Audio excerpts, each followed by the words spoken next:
गणपते नमः। ओम गणपते नमः। ओम गणपते नमः। ओम श्री गुरुवे नमः।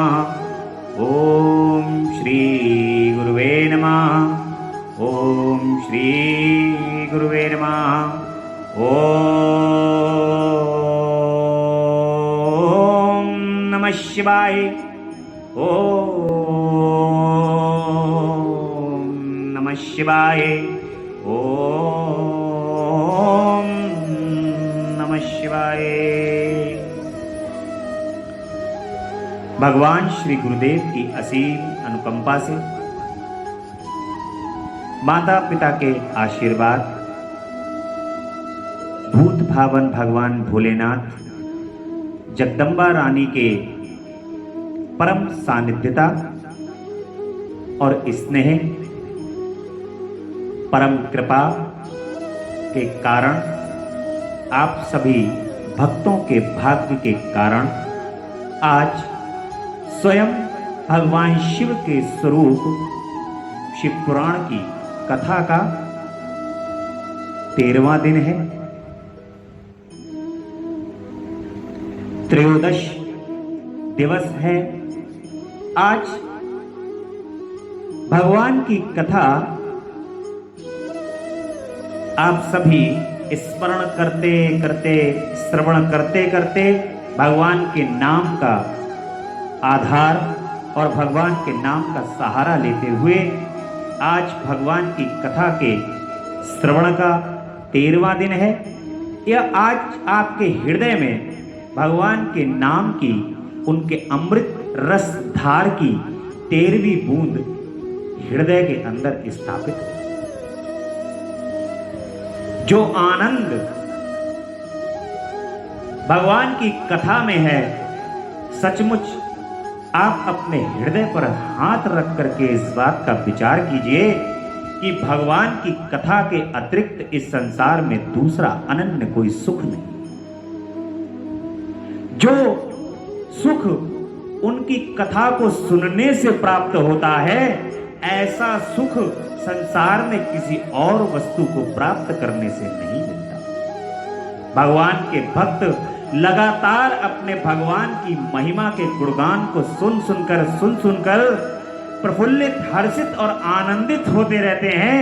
हृदय में अपने भगवान को मन ही मन याद करते रहते हैं, जैसे मानो भगवान शिव हमारे हृदय में साक्षात विराजित हैं और हृदय में साक्षात भगवान को हम लगातार कथा के माध्यम से खाद और पानी दे रहे हैं।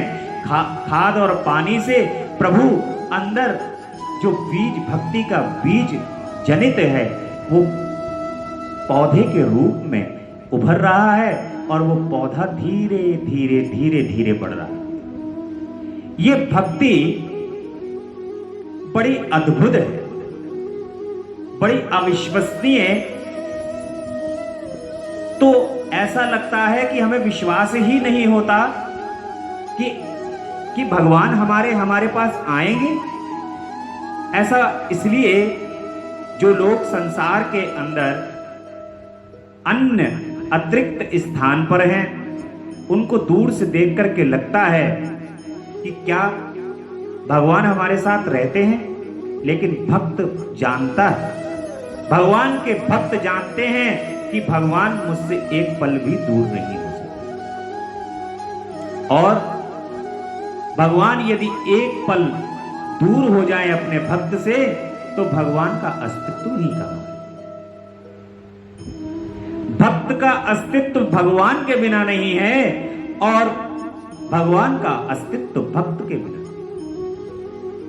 दोनों ही एक दूसरे के पूरक हैं। इसलिए भगवान की भक्ति में उनके श्री चरण कमल को देखना है। ऐसा हम कल की कथा में बार बार इस बात का, कल की कथा क्या, 13 दिन से लगातार ये कथा भगवान की हो रही है। हम लगातार यही स्मरण कर रहे हैं कि हमें अपने चित्त को उनके श्री चरण कमल से अलग नहीं करना है। अगर हम अपने चित्त को उनके श्री चरण कमल से जिस दिन अलग कर लेंगे, उस दिन हम कुछ नहीं रहे। इसलिए भगवान के श्री चरण कमल से प्रेम और अनुराग प्रतिदिन हमारा बढ़ता रहना चाहिए। उनके श्री चरण कमल का हमें स्मरण रहना चाहिए, उनकी कथाओं का स्मरण करते रहना चाहिए, श्रवण करते रहना चाहिए। उनकी कथाओं के श्रवण करने से उनके श्री चरण कमल में भक्ति और प्रगाढ़ और दृढ़। अब कल की कथा में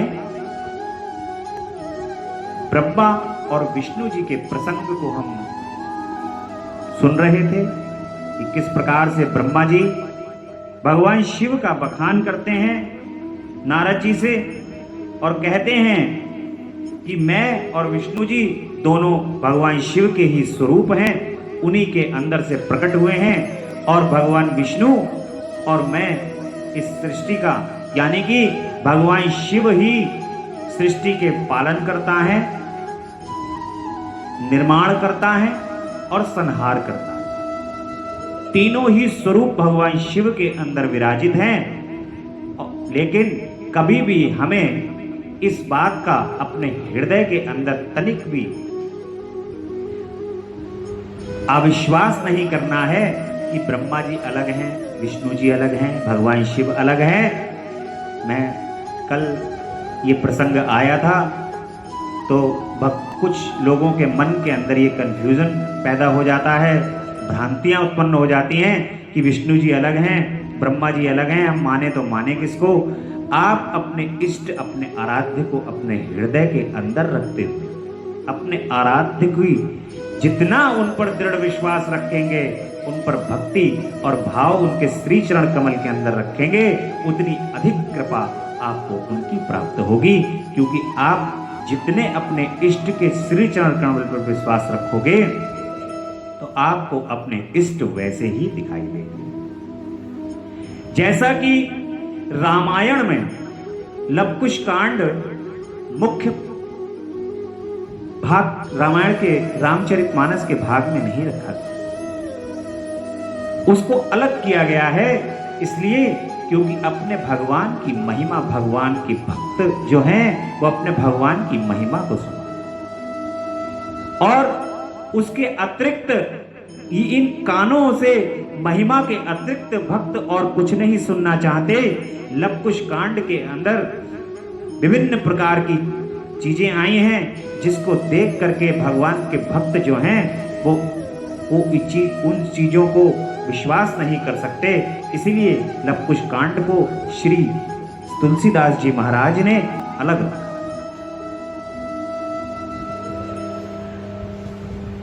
अपने इष्ट पर दृढ़ विश्वास, अपने भगवान पर दृढ़ विश्वास जिसको होता है भगवान उस पर परम कृपा करते, दसों दिशाओं से कृपा करते हैं। इसलिए आज की कथा में उमा सहित भगवान शिव का प्राकट्य किस प्रकार हुआ है, उनके द्वारा अपने स्वरूप का विवेचन तथा ब्रह्मा आदि तीनों देवताओं की एकता का प्रतिपादन किस प्रकार हुआ है, आज की कथा में यह हमें श्रवण करने का अवसर प्राप्त हुआ। ब्रह्मा जी कहते हैं कि नारद भगवान विष्णु के द्वारा की हुई अपनी स्तुति सुनकर करुणानिधि महेश्वर बड़े प्रसन्न हुए और उमा देवी के साथ सहसा वहां प्रकट हुए। उस समय उनके 5 मुख और प्रत्येक मुख में 3-3 नेत्र शोभा पाते थे। भाल देश में चंद्रमा का मुकुट सुशोभित था। सिर पर जटा धारण किए हुए गौरवर्ण विशाल नेत्र शिव ने अपने संपूर्ण अंगों में विभूति लगा रखी थी। उनके 10 भुजाएं थीं, कंठ में नील चिन्ह था, उनके श्री अंग समस्त आभूषणों से विभूषित। उन सर्वांग सुंदर शिव के मस्तक भस्ममय त्रिपुंड से अंकित थे। ऐसे विशेषणों से युक्त परमेश्वर महादेव जी को भगवती उमा के साथ उपस्थित देख मैंने और भगवान विष्णु ने पुनः प्रिय वचनों द्वारा उनकी स्तुति। तब पापहारी करुणाकर भगवान महेश्वर ने प्रसन्न चित्त होकर उन श्री विष्णुदेव जी को श्वास रूप से वेदों का उपदेश दिया। मुने उसके बाद शिव ने परमात्मा श्री हरि को गुहो ज्ञान प्रदान किया और फिर उन परमात्मा ने कृपा करके मुझे भी वह ज्ञान दिया। वेद का ज्ञान प्राप्त करके कृतार्थ हुए भगवान विष्णु ने मेरे साथ हाथ जोड़ महेश्वर को नमस्कार करके पुनः उनसे पूजन विधि बताने का तथा सदुपदेश देने के लिए प्रार्थना की। ब्रह्मा जी कहते हैं कि मुने, श्री हरि ही यह बात सुनकर अत्यंत प्रसन्न हुए।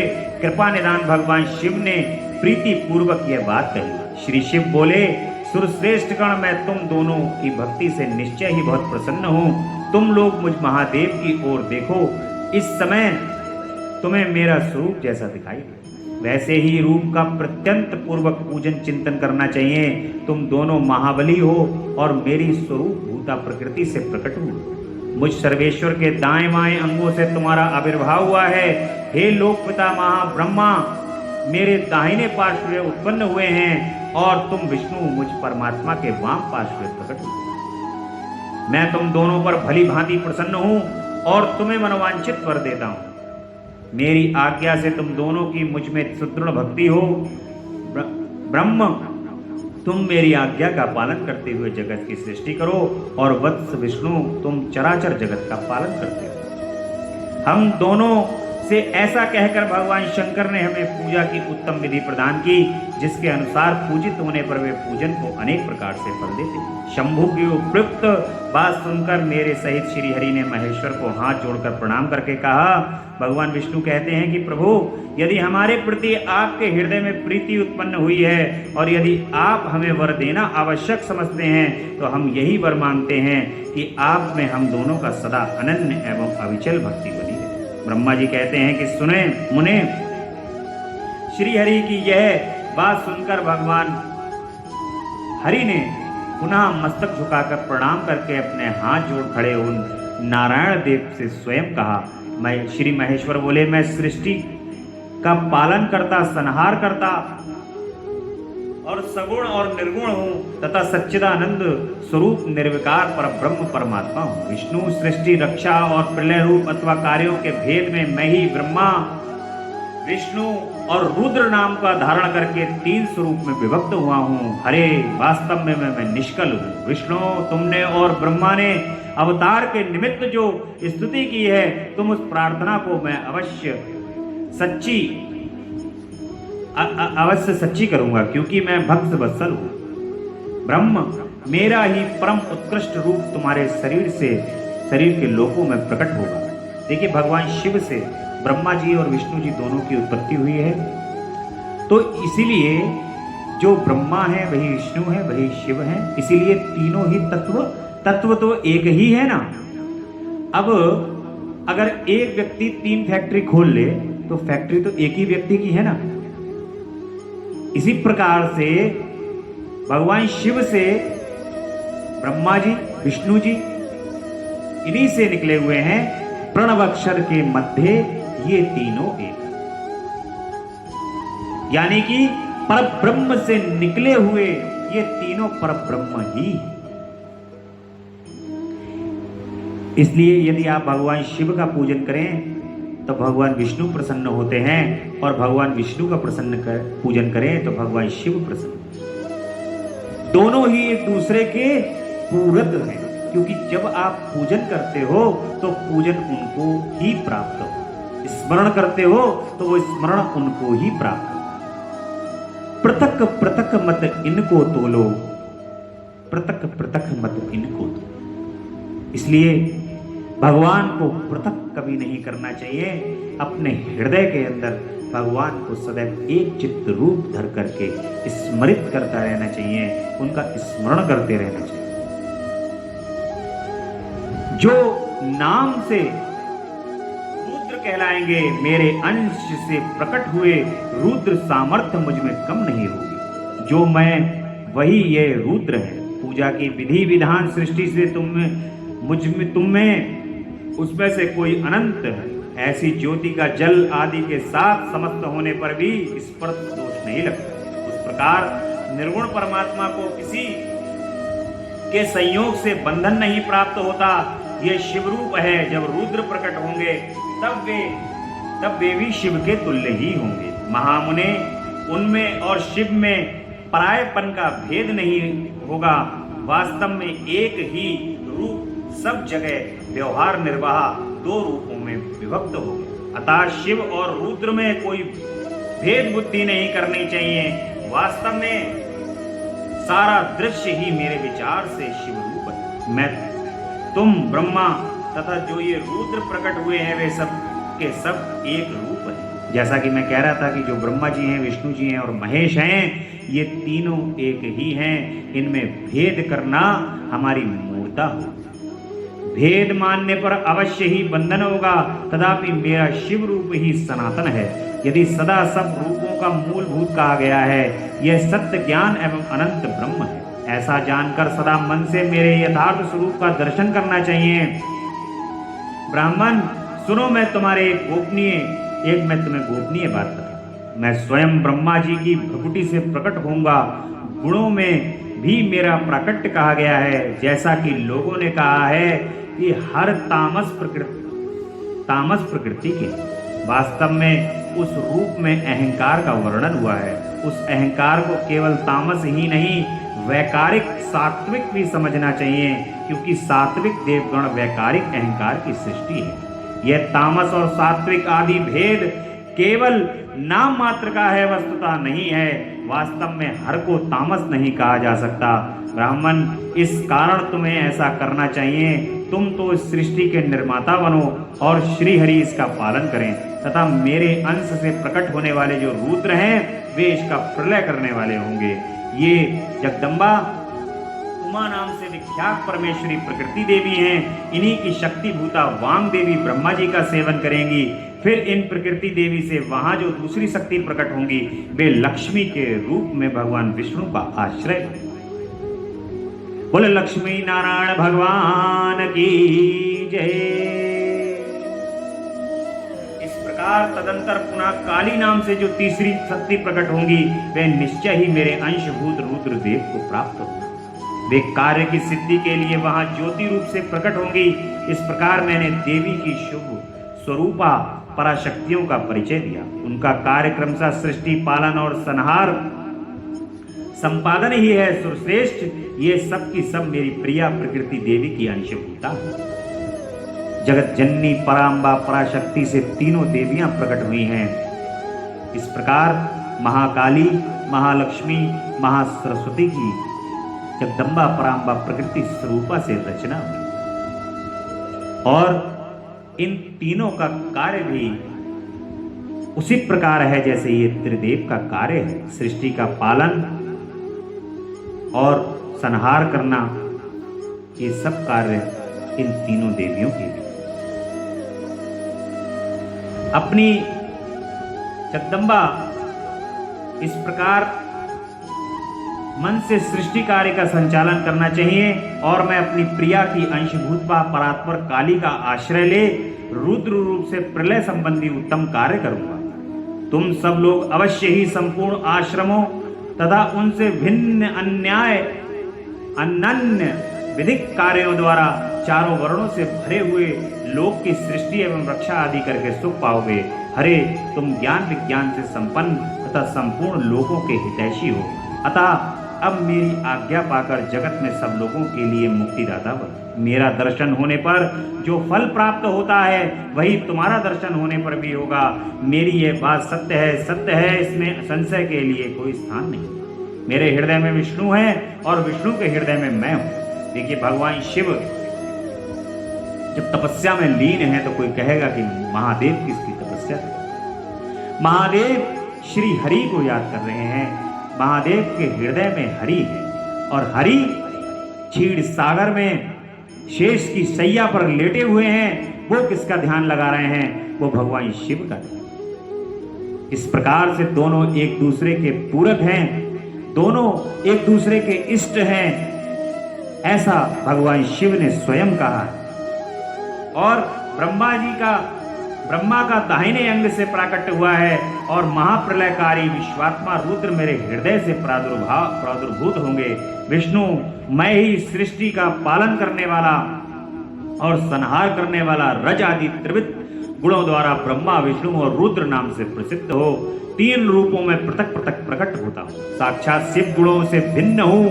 वे प्रकृति और पुरुष से भी परे हैं, अद्वितीय नित्य अनंत पूर्ण एवं निरंजन पर ब्रह्म परमात्मा है। तीनों लोगों का पालन करने वाले श्री हरि भीतर तमोगुण और बाहर सत्व गुण धारण करते हैं। त्रिलोकी का संहार करने वाले रुद्रदेव भीतर सत्वगुण और बाहर तमोगुण धारण करते हैं। त्रिभुवन की सृष्टि करने वाले ब्रह्मा जी बाहर और भीतर से रजोगुणी ही हैं। इस प्रकार ब्रह्मा विष्णु तथा रुद्र इन तीनों देवताओं में गुण हैं, परंतु शिव गुणातीत माने गए। भगवान शिव जो हैं गुणातीत हैं। विष्णु तुम मेरी आज्ञा से इन सृष्टिकर्ता पितामहा का प्रसन्नता पूर्वक पालन करो। ऐसा करने से तीनों लोकों में पूजनीय हो। इस प्रकार भगवान शिव तीनों देवताओं को आज्ञा करते हैं और इस आज्ञा को पाकर के तीनों देव इस सृष्टि की संरचना करते हैं। श्री हरि की सृष्टि की रक्षा भार भोग मोक्ष धान का अधिकार दे भगवान शिव का अंतर ध्यान होना। परमेश्वर शिव कहते हैं कि उत्तम व्रत का पालन करने वाले श्री विष्णु अब तुम मेरी आज्ञा सुनो। उसका पालन करने से तुम सदा समस्त लोकों में माननीय और पूजनीय रहोगे। ब्रह्मा जी के द्वारा रचे गए लोक में जब कोई दुख सा प्रकट उत्पन्न हो तब तुम उन संपूर्ण दुखों का नाश करने के लिए सदा तत्पर रहना। तुम्हारे संपूर्ण दुस्सह कार्यों से मैं तुम्हारी सहायता करूंगा। तुम्हारे जो दुर्जय और अत्यंत उत्कृष्ट शत्रु होंगे उन सबको मैं मार गिराऊंगा। हरे तुम नाना प्रकार के अवतार धारण करके लोक में अपनी उत्तम कीर्ति का विस्तार करो और सबके उद्धार के लिए तत्पर रहो। तुम रुद्र के ध्येय हो और रुद्र तुम्हारे ध्येय हैं। तुम में और रुद्र में कुछ भी अंतर नहीं है। जो मनुष्य रुद्र का भक्त होकर तुम्हारी निंदा करेगा उसका सारा पुण्य तत्काल भस्म। देखिए भगवान शिव स्वयं कह रहे हैं कि जैसे ही रुद्र में और भगवान विष्णु में कोई कंपेयर करेगा, भगवान विष्णु में और रुद्र में किसी भी प्रकार की भक्ति के अंदर उनके कार्यों में भगवान में किसी भी प्रकार का कोई विचार करेगा तो उसके पुण्य जितने भी हैं सब तत्काल नष्ट हो जाए। इसलिए कृष्ण राधिका एक है, इनमें अंतर नाही। कृष्ण राधिका एक है, इनमें अंतर नाही। राधे को आधार लो तो कृष्ण स्वयं मिल जाए। राधे को आधार लो तो कृष्ण स्वयं मिल जाए। राधे राधे राधे राधे कृष्णा कृष्णा कृष्णा कृष्णा। जैसे राधा रानी और भगवान श्री कृष्ण का संग है। राधे राधे रटते रटते भगवान श्री कृष्ण बिहारी जी से मुलाकात हो जाती है। उसी प्रकार भगवान शिव का ध्यान रख के भगवान विष्णु से मुलाकात हो जाती है और भगवान विष्णु का ध्यान रख करके भगवान शिव से मुलाकात हो जाती है। उनकी भक्ति प्राप्त हो जाती है। इसलिए पृथक पृथक मत इनको तो भक्ति प्रबल भगवान का स्मरण भगवान का हृदय में एक रूप रखने से प्रबल होती है।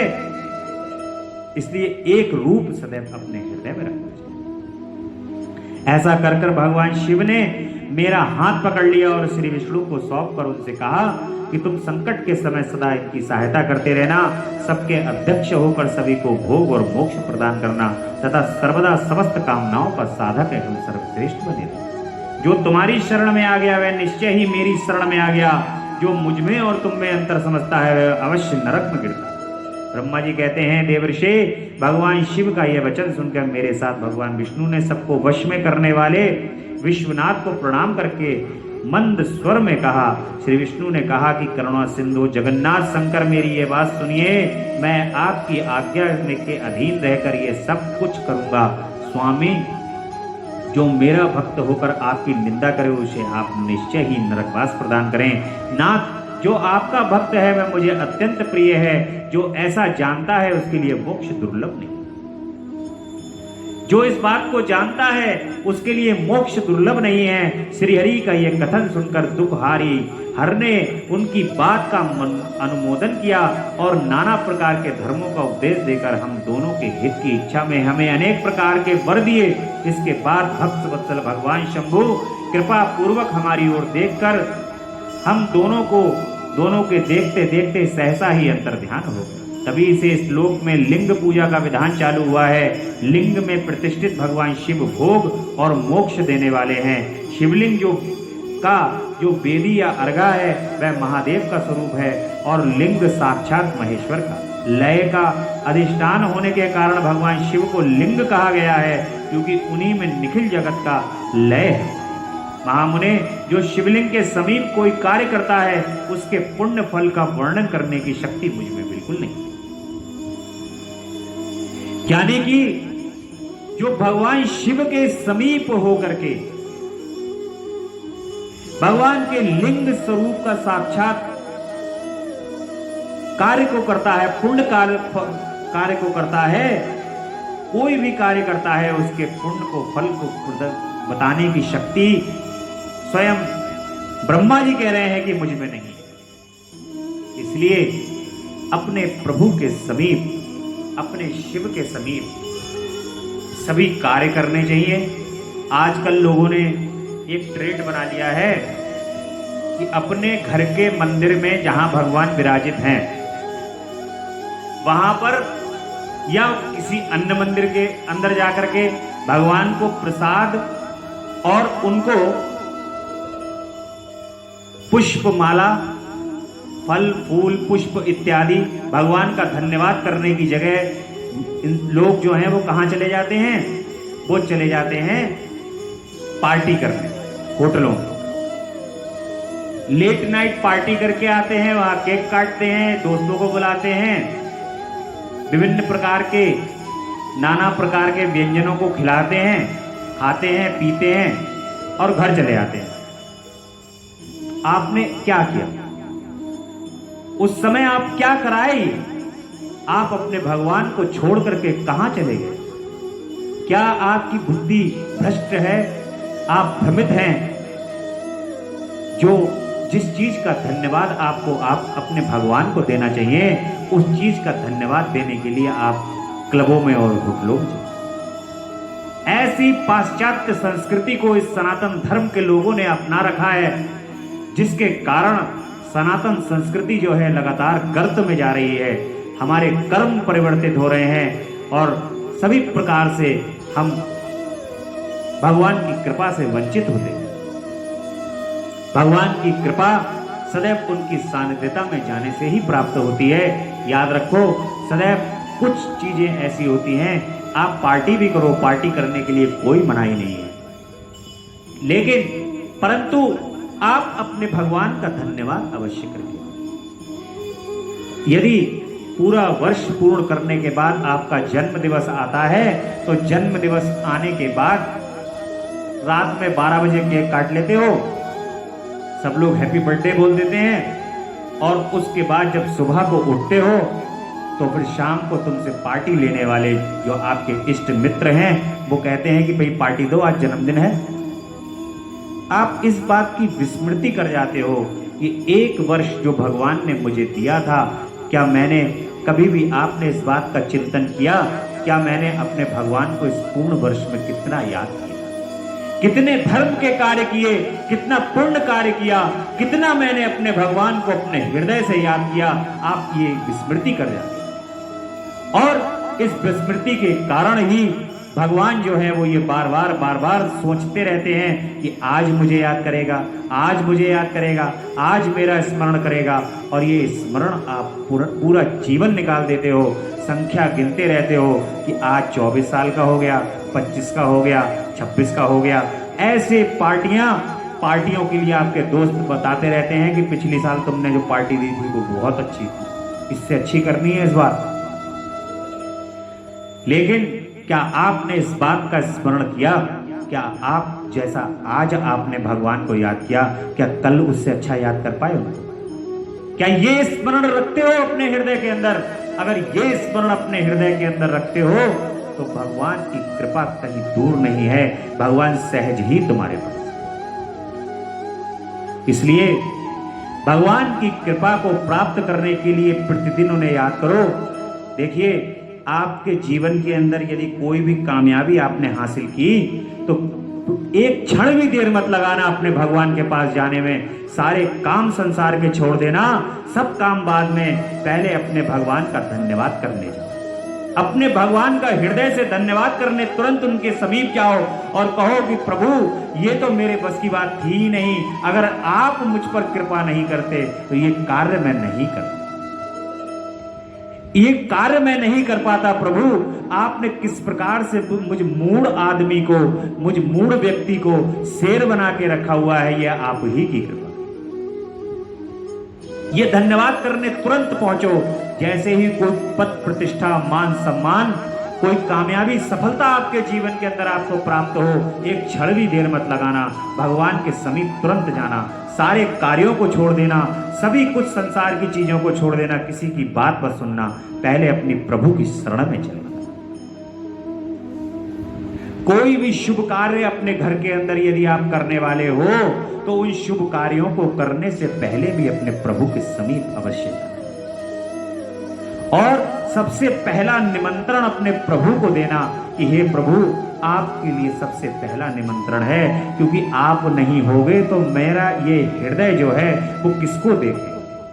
जो लाखों की और हजारों की भीड़ इकट्ठी होगी, मेरे लिए वो भीड़ किसी काम की नहीं है, मेरा हृदय तो सूना ही रहेगा। अगर आप नहीं होगे तो मेरे लिए तो ये कार्यक्रम ही बेकार। ऐसा हृदय में विचार करते हुए अपने भगवान को सदैव पहला निमंत्रण दें। यदि आपका जन्म दिवस है तो उस जन्म दिवस में सबसे पहले सूर्य उदय होने से पहले ही अपने भगवान के चरण कमल में आपको पहुंच जाना चाहिए और कहना चाहिए कि प्रभु, आपका बहुत बहुत धन्यवाद है कि आपने आज मेरे जन्म दिवस पर मुझे इतना सौभाग्य प्रदान किया है कि मैं आपके कम से कम चरण कमल के, श्री चरण कमल के दर्शन करने तो पहुंच आया हूं। ये पल मेरे पूरे जीवन काल में जितना भी जीवन आपने मुझे दिया है प्रभु, बस आज मुझे इतना ही दो, आज मेरे जन्मदिन पर मुझे इतना ही गिफ्ट दो कि प्रभु बस मुझे इनका स्मरण रहे, इनकी विस्मृति ना हो। इस प्रकार से यदि आप अपने सभी दिवस में, अपने सभी कार्यों में, अपने जीवन की सभी कामयाबी में अपने भगवान को यदि आप याद करोगे, उनका स्मरण करोगे, तो ये बात बिल्कुल सत्य है, आपके भगवान जब आपके ऊपर कोई परेशानी, तकलीफ आएगी तो आपके साथ ही खड़े होंगे। और जब वो परेशानी निकल जाएगी तब आपके भगवान कहेंगे कि देख, मैं तेरे साथ था, तुझे इस बात का आभास था, मैं तेरे साथ था, तुझे इस बात का आभास था, इसलिए तू धीरे धीरे मेरे साथ चलता रहा और तू निकल गया। जो भगवान पे विश्वास करते हैं वो इसी प्रकार से दृढ़ विश्वास करते हैं, उन पर अविश्वास करने का तो कोई कारण ही नहीं। इसलिए यहां पर ऐसा कहकर भगवान शिव ने मेरा हाथ पकड़ लिया, श्री विष्णु को सौंप कर उनसे कहा कि तुम संकट के समय सदा इनकी सहायता करते रहना। सब ब्रह्मा जी कहते हैं कि श्री हरि यह कथन सुनकर दुख हरने वाले उनकी बात का अनुमोदन करने, नाना प्रकार के धर्मों का उपदेश देकर हम दोनों के हित की इच्छा में अनेक प्रकार के वर दिए। उसके बाद भक्त वत्सल भगवान शंभु कृपा पूर्वक हमारी ओर देखकर हम दोनों के देखते देखते सहसा वहीं अंतर ध्यान हो। तभी से इस लोक में लिंग पूजन का विधान चला। इस प्रकार से भगवान के शिव के लिंग पूजन की, भगवान शिव की विधि तथा उसका फल किस प्रकार है, ये इस प्रकार से हम पिछले भगवान के विदेशों संहिता में किस प्रकार से भगवान का हमें पूजन करना चाहिए और भगवान का ध्यान किस प्रकार लगाना चाहिए, किस प्रकार से भगवान की पूजा का फल है, ये हम विदेशों संहिता में पढ़ चुके हैं। और भगवान शिव की श्रेष्ठता तथा उनके पूजन की अनिवार्य आवश्यकता का प्रतिपादन, भगवान की कृपा, थोड़ा सा हम इसको एक सूक्ष्म रूप के अंदर केवल बता देते हैं आप लोगों के लिए, क्योंकि हम विदेशों संहिता के अंदर ये भगवान की पूजा को विस्तार से पढ़ के आए हैं। वहाँ पर शायद आप सबको ध्यान होगा इस चीज़ का। कि हम किस प्रकार से भगवान की पूजा करें, कैसे पार्थिव लिंग को बनाएं। और देखिए भगवान की पूजा के जो नियम हैं वो नियम तो हैं ही, हमारे शास्त्रों में लिखे हैं, वेदों में लिखे हैं, उनका सदैव सम्मान करना चाहिए, उन सम्मानों के हिसाब से ही हमें पूजन करना चाहिए। परंतु सबसे बड़ी चीज है प्रेम। यदि उस पूजन को करते समय आपके हृदय में प्रेम है तो आपने उस पूजन को किसी भी प्रकार से भगवान के लिए, कोई वस्तु पहले चढ़नी थी उसे बाद में चढ़ा दिया, जो बाद में चढ़नी थी उसे पहले चढ़ा दिया। नियम के अनुसार तो जो चीज जहां पे थी वहां उसे चढ़ना चाहिए, परंतु प्रेम में आपने उसको जहां था वहीं खिला दिया, चढ़ा दिया। ऐसा प्रेम है। प्रेम में भगवान जो हैं वो ये देखते ही नहीं है कि तुम्हारा कौन से नंबर पर कौन सी चीज चढ़ा दी। वो तो कह रहे हैं कि मेरा भक्त इतना कष्ट कर रहा है कि सारी चीजों को मुझे दे रहा है। भगवान को लगता है रे बड़ा कष्ट कर रहा है मेरा भक्त, क्योंकि वो भी प्रेम में है। आप भगवान को भी उतना ही प्रेम हो रहा है जितना आप उनसे प्रेम कर रहे हो। और प्रेम में जो है वो कहते नहीं है कि प्रेम में और जंग में सब जाएगा, जंग में और प्रेम में सब जाएगा। इसलिए भगवान कहते हैं कि सब जाएगा। तू मुझसे प्रेम करता है तो जैसे कर ले यार, जहां चाहे वहां नाम ले ले, जहां चाहे जहां बैठ जा, वहां पे मुझे पुकार ले, चाहे किसी भी प्रकार से मेरा काम कर ले। भगवान कहते हैं कि तू तो प्रेमी है मेरा, तू जो चाहे वो कर ले। जैसे विदुर जी के यहाँ जब भगवान पहुंचते हैं तो उस समय पर विदुराणी और विदुर भगवान को केले खिलाते हैं, और केले खिलाते खिलाते भगवान के लिए इतने प्रेम में मगन हो जाते हैं अपने भगवान को खिलाने में कि उस समय पर केले का गूदा तो नीचे गिर जाता है और भगवान प्रेम में छिक्कल खा लेते। सिबरी के झूठे बेर भगवान प्रेम में खा जाते हैं। ऐसे तो भक्त वत्सल भगवान, ऐसे वत्स वत्सल भगवान को छोड़ करके तुम अनन्य भागते हो, ऐसा कदापि नहीं करना चाहिए। और ऐसा ही भगवान की पूजन की विधि बताई गई है। उस विधि को विधि पूर्वक पढ़ करके मन में विश्वास रखते हुए कि भगवान हमारी सभी चीजों को स्वीकार करते हैं, और ऐसा दृढ़ विश्वास मन के अंदर लेकर के आओ कि शिव पुराण के माध्यम से, जैसे ये शिव पुराण है, हम मानो भगवान का यहाँ पर सभी प्रकार से पूजन कर रहे हैं। मानसिक पूजन सदैव निरंतर चलता रहना चाहिए। मन के अंदर ऐसा लगना चाहिए कि मन आपका जो है वो बेलपत्री लगातार चढ़ाता है। मन ओम नमः शिवाय के साथ एक बेलपत्री भगवान को चढ़ाते रहो, मानसिक पूजन करो, क्योंकि मानसिक पूजन का बड़ा ही महत्व। व्यास शिष्य महाभाग सूत जी आपको नमस्कार है। आपने भगवान शिव की बड़ी अद्भुत एवं परम पावन कथा सुनाई है। दयानिधे ब्रह्मा और नारद जी के संवाद के अनुसार आप हमें शिव पूजन की वह विधि बताई जिसमें यह भगवान शिव संतुष्ट होते हो। ब्राह्मण क्षत्रिय वैश्य और शूद्र सभी शिव की पूजा करते हैं। वह पूजन कैसे करना चाहिए आपने व्यास जी के मुख से इस विषय को जिस प्रकार सुना है उसे बताइए। महर्षियों का ये कल्याणप्रद एवं श्रुति सम्मत वचन सुनकर सूत जी ने उन मुनियों के प्रश्न के अनुसार सब बातें प्रसन्नता पूर्वक बताई। सूत जी बोले कि मुनीश्वरों, आपने बहुत अच्छी बात पूछी है, परंतु वह रहस्य की बात है। मैंने इस विषय को जैसे सुना है और जैसे मेरी बुद्धि है उसके अनुसार आज कुछ कह रहा हूँ। जैसे आप लोग कुछ कह रहे हैं उसी तरह पूर्व काल में व्यास जी ने सनत कुमार जी से पूछा, फिर उसे उपमन्यु जी ने सुना था। व्यास जी ने शिव पूजन आदि जो भी विषय सुना था उसे सुनकर उन्होंने लोक हित की कामना से मुझे पढ़ा दिया है। इसी विषय को भगवान श्री कृष्ण ने महात्मा उपमन्यु से सुना। पूर्व काल में ब्रह्मा जी ने नारद जी से इस विषय में सुना जो कुछ कहा भाई मैं आपसे कहूंगा। ब्रह्मा जी ने कहा कि नारद, मैं संक्षेप से लिंग पूजन की विधि बता रहा हूँ, सुनो। जैसा पहले कहा गया है वैसा जो भगवान शंकर का सुखमय निर्मल एवं सनातन रूप है उसका उत्तम भक्ति भाव से पूजन करें, उसके समस्त मनोवांछित फलों की प्राप्ति होती है। दरिद्रता, रोग, दुख तथा शत्रु जनित पीड़ा, ये 4 प्रकार के पाप तभी तक रहते हैं जब तक मनुष्य भगवान शिव का पूजन नहीं करता। देखिए कितनी स्पष्ट बात लिखी है शिव पुराण में। इसलिए अपने हृदय में आप दरवाजे दरवाजे, मैं तो आजकल लोगों को ये देख रहा हूं, कोई किसी द्वार पर बैठा हुआ है, कोई कहीं बैठ रहा है, अपने मन को ऐसा धर्मशाला बना लिया है लोगों ने कि कोई कह रहा है कि मेरे कष्ट जो हैं वो ये दूर कर देंगे। संसार के अंदर जो आडंबर और पाखंड फैला हुआ है, उस आडंबर और पाखंड का कारण ही यही है कि तुम अपने इष्ट पर, अपने भगवान पर भरोसा नहीं करते। तुम द्वार द्वार इसलिए भागते हो क्योंकि तुम अपने इष्ट पर भरोसा नहीं करते, तुम अपने भगवान पर भरोसा नहीं करते। शिव पुराण में साफ लिखा है कि दरिद्रता, रोग, दुख तथा शत्रु जनित पीड़ा, ये 4 प्रकार के पाप तभी तक रहते हैं जब तक मनुष्य भगवान शिव का पूजन नहीं करे।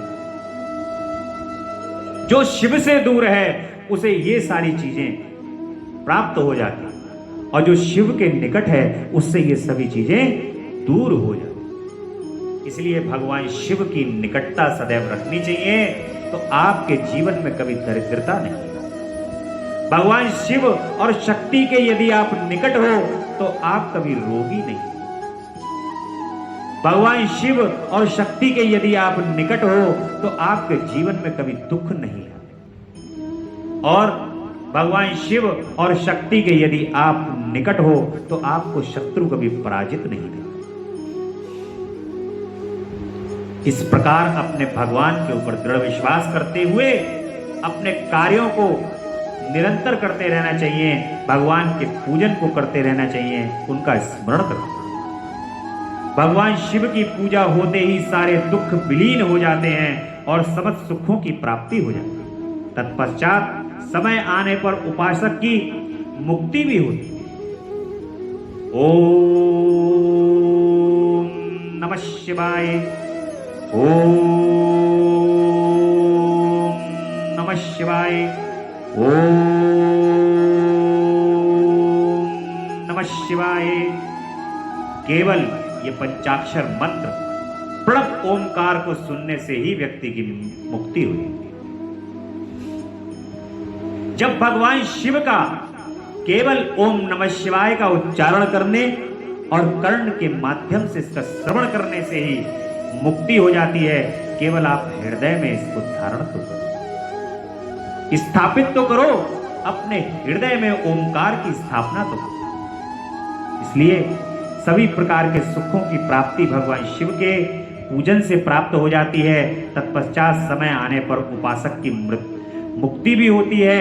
जो मानव शरीर का आश्रय लेकर मुख्यतया संतान सुख की कामना करता है, उसे चाहिए कि वह संपूर्ण कार्यों और मनोरथों के साधक महादेव की पूजा। जिसको संतान सुख की प्राप्ति करनी हो वो भी भगवान शिव की उपासना करे, तभी संभव है कि शिव के आशीर्वाद से उसको संतान सुख की प्राप्ति। भगवान शिव और शक्ति संसार के अंदर सभी प्रकार का यश, कीर्ति, मान, सम्मान, वैभव, संतान सुख सभी कुछ देने वाले हैं। इसलिए उनके श्री चरण कमल का आसरा पड़ा। हे प्रभु, ब्राह्मण, क्षत्रिय, वैश्य और शूद्र भी संपूर्ण कामनाओं तथा प्रयोजनों की सिद्धि के लिए क्रम से विधि अनुसार भगवान शंकर की पूजा करें। प्रातः काल ब्रह्म मुहूर्त में उठकर गुरु तथा शिव का स्मरण करके तीर्थों का चिंतन एवं भगवान विष्णु का ध्यान करें। फिर मेरा देवताओं और मुनि आदि का भी स्मरण चिंतन करके स्तोत्र पाठ पूर्वक शंकर जी का विधि पूर्वक नाम लें। उसके बाद सैया से उठकर निवास स्थान से दक्षिण दिशा में जाकर मल त्याग करें। मुने एकांत में मलोत्सर्ग करना चाहिए। उससे शुद्ध होने के लिए जो विधि मैंने सुन रखी है उसी को आज कहता हूँ। मन को एकाग्र करके सुनो।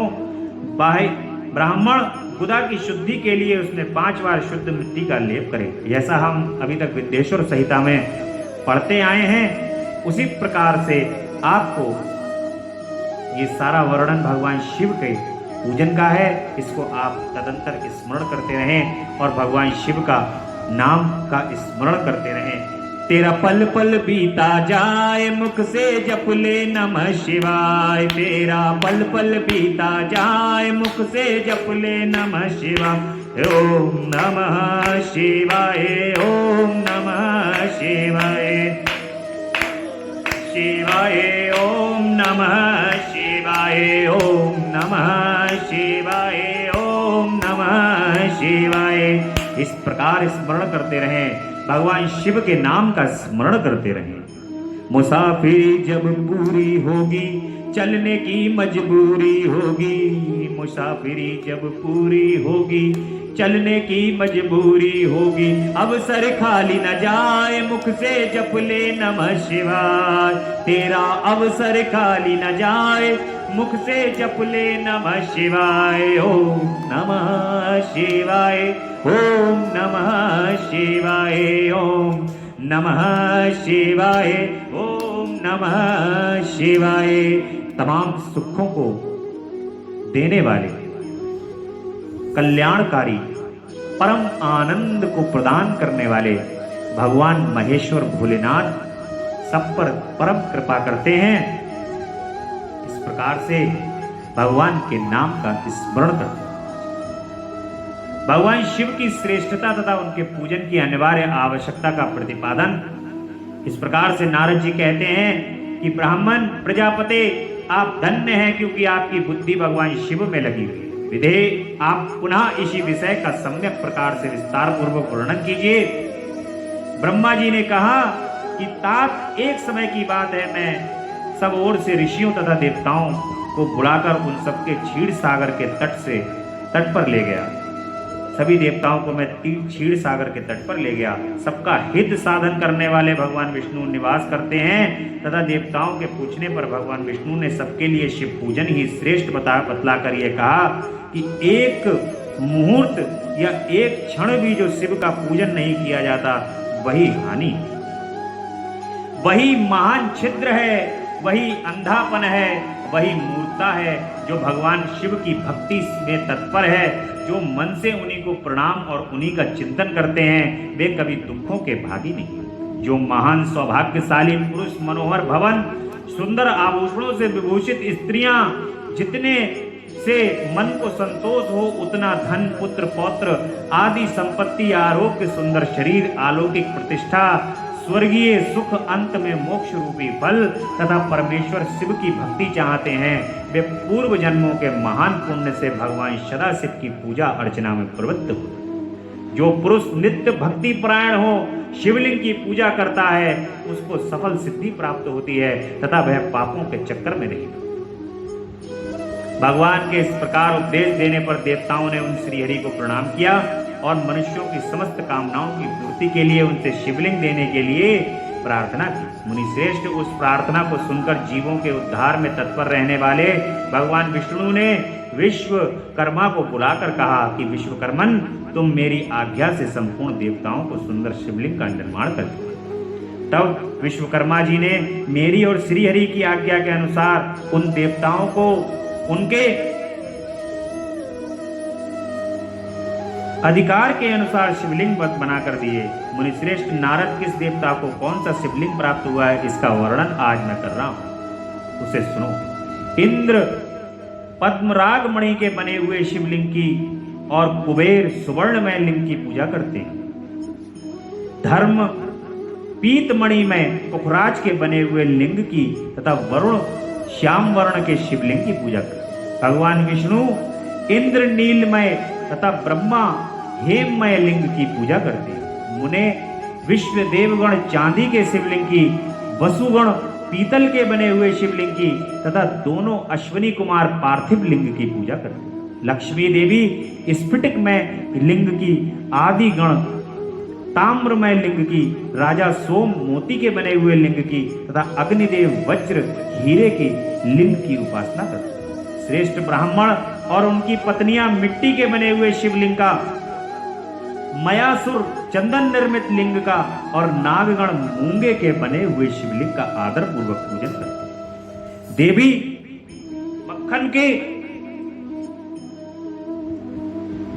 हे देवी मक्खन के बने हुए लिंग की, योगी जन भस्ममय लिंग की, यक्षगण दधि निर्मित लिंग की, छाया देवी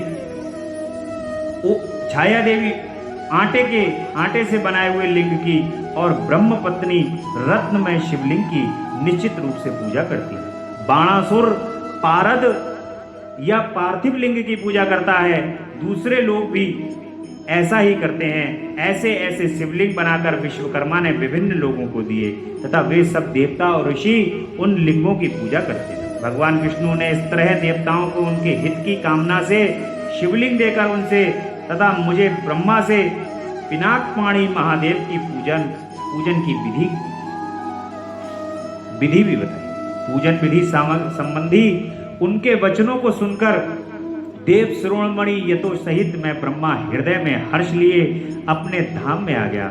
मुने वहां आकर मैंने समस्त देवताओं और ऋषियों को शिव पूजा की उत्तम विधि बताई जो संपूर्ण अभिष्ट वस्तुओं को देने वाली है। उस समय मुझ ब्रह्मा ने कहा कि देवताओं सहित समस्त ऋषियों तुम प्रेम परायण होकर सुनो। मैं प्रसन्नता पूर्वक तुमसे शिव पूजन की उस विधि का वर्णन करता हूं जो भोग और मोक्ष को देने वाली है। देवताओं और मुनीश्वरों समस्त जंतुओं में मनुष्य जन्म प्राप्त करना प्रायः दुर्लभ है। उनमें भी उत्तम कुल में जन्म तो और भी दुर्लभ है। उत्तम कुल भी आचारवान ब्राह्मणों के यहाँ उत्पन्न होना उत्तम पुण्य ही संभव है। यदि वैसा जन्म सुलभ हो जाए तो भगवान शिव के संतोष के लिए उस उत्तम कर्म का अनुष्ठान करें जो अपने वर्ण और आश्रम के लिए शास्त्रों द्वारा प्रतिपादित है। जिस जाति के लिए जो कर्म बताया गया है उसका उल्लंघन ना करें। जितनी संपत्ति हो उसके अनुसार ही दान करें। कर्ममय सहस्त्रों यज्ञों से तपो यज्ञ बढ़कर है। सहस्त्रों तपो यज्ञों से जप यज्ञ का महत्व अधिक है।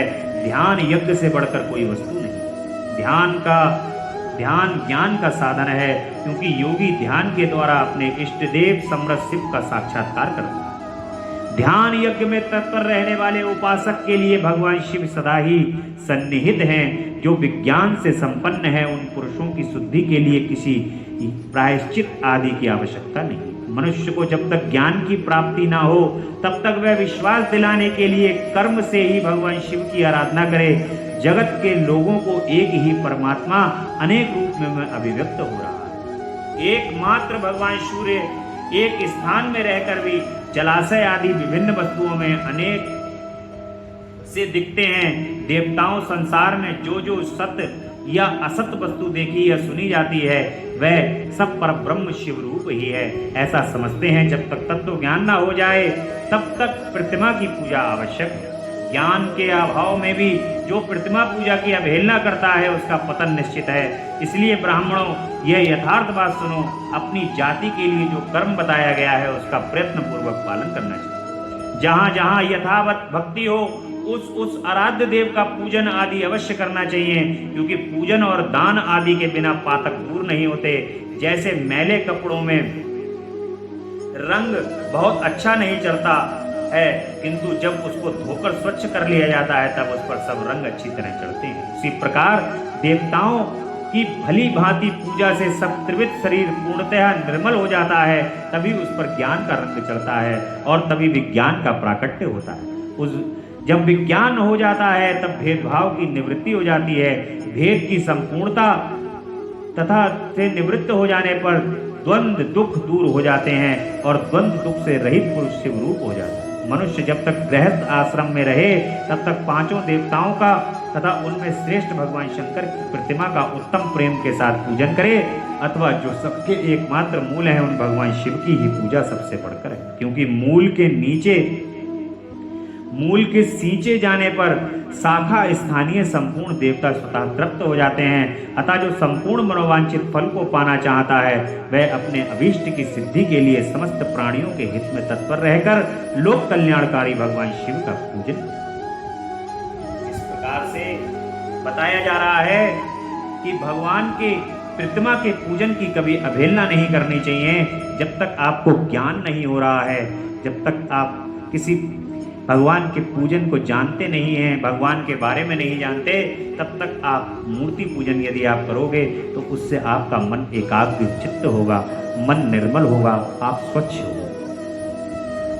आज की कथा में इस प्रकार से भगवान के शिवलिंगों के निर्माण की विधि भगवान विष्णु ने विश्वकर्मा को बुला करके सभी देवताओं को अलग अलग शिवलिंग प्रदान किए हैं अब भगवान शिव पूजन की सर्वोत्तम विधि का वर्णन कल आपको सुनने के लिए प्राप्त होगा। पुष्पांजलि विसर्जन किस प्रकार से भगवान की पूजन करते हैं, ये पूजन को करने की विधि आपको कल फिर से प्राप्त होगी। और सृष्टि का वर्णन किस प्रकार से किया गया है रुद्र संहिता में। और फिर उसके बाद रुद्र संहिता द्वितीय सती खंड प्रारंभ होगा और सती खंड के अंतर्गत जगदम्बा सती की कथा का स्मरण आपको करने के लिए प्राप्त होगा।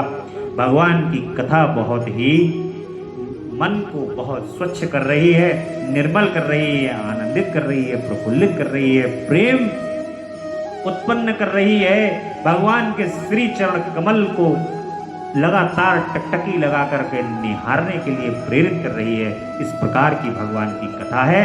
तो अब सभी भक्त इसका आनंद ले रहे हैं। इसी प्रकार प्रेम पूर्वक कथा का आनंद लेते रहें। YouTube के माध्यम से भी जो हमारे भक्तगण कथा में जुड़े हुए हैं वे भी लगातार कथा का आनंद ले रहे हैं। शिवम मिश्रा भक्ति रस पर आप इस कथा का प्रतिदिन आनंद लेते रहें और साक्षात रूप में भी आप कथा में आकर के यहाँ पर शाम को 7:30 बजे विराजित होकर के कथा को सुन सकते हैं। अब ये कथा central state colony Bareilly Ashapuram road stadium ज्ञानाया स्कूल के सामने आशापुरम रोड सेंट्रल स्टेट पर कथा चल रही है। आप कथा को साक्षात आकर के भी सुन सकते हैं और YouTube के माध्यम से यदि आप सुनना चाहें तो अगले दिन सुबह को ये कथा आप तक YouTube के माध्यम से पहुंच जाए। इस प्रकार से आप कथा को सुनकर आनंद लें, दूसरों को ये कथा शेयर करते रहें, आनंद लेते रहें और बहुत ही आनंद के साथ भगवान की स्तुति करेंगे। फिर आनंदित होकर के भगवान की आरती होगी। आज की कथा विश्राम लेगी। आज की कथा यहीं पर विश्राम लेती है। बहुत सुंदर स्तुति भगवान की होगी।